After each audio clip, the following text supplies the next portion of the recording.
Hello hello hello my YouTube family सबैजना आरामै हुनुहुन्छ होला। एक सेकेन्ड फ्यामिली सबैजना आरामै हुनुहुन्छ होला। म पनि आरामै छु। आज चाहिँ हामी होइन पोखराको यो वर्स्याङको होइन यो धारा पानीको यो जङ्गलमा आएको छौँ है। दामी लाग्यो मलाई यो जङ्गलहरू। आउनु म तपाईँहरूलाई खतरा देखाउँछु यो भिडियोमा चाहिँ। लास्टसम्म हेर्नु होला र सब्सक्राइब गर्नु होला। Let's go.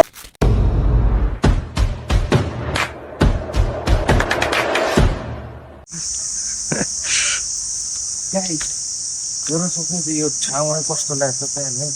यो चाहिँ कसले बनाएको भन्दाखेरि लक्ष्मी प्रसाद देवकोटाले बनाएको मैले सपनामा देखेको थिएँ, तर रियलमा चाहिँ होइन है।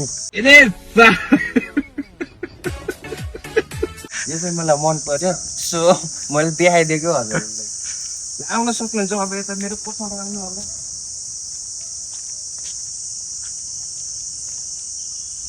यो हेर्न सक्नुहुन्छ तपाईँहरूले। यसलाई चाहिँ के भन्छ भन्दाखेरि हाम्रो गाउँघरतिर चाहिँ बिर्रे भन्छ है। अनि यो खायो भने चाहिँ लास्ट पिरो हुन्छ क्या। एकचोटि खाइदिनु क्या।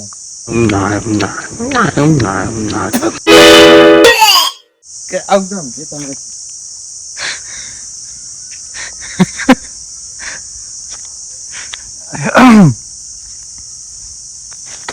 तपाईँको यो जङ्गलमा यस्तो फोहोर फाल्छ नि, जङ्गलमा फोहोर नफाल्नु होला है।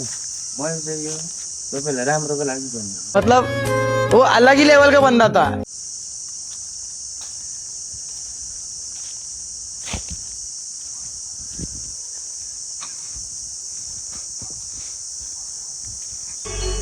माँ, मुझे कुछ दिखाई नहीं दे रहा माँ। ठंडे पानी से आंखें धो ले बेटा, दिखाई देने लगेगा।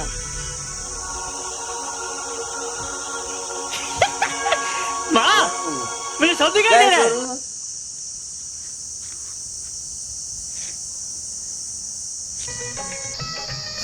गाईजोरू हेर्न सक्नुहुन्छ यो खतरनाक जङ्गलमा हामी भ्लग बनाउन आएको छौँ। यस्तो मजा भइरहेको।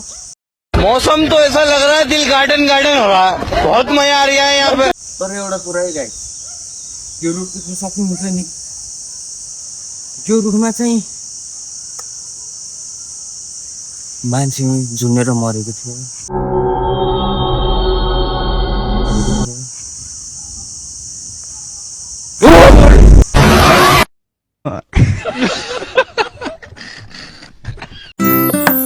थ्याङ्क्स फर वाचिङ मेरो ब्लगमा। यस्तै भिडियो हेर्नको लागि मलाई सब्सक्राइब गर्नु होला। र अब हामी अर्कोचोटि भेटौँला। Bye bye, see you.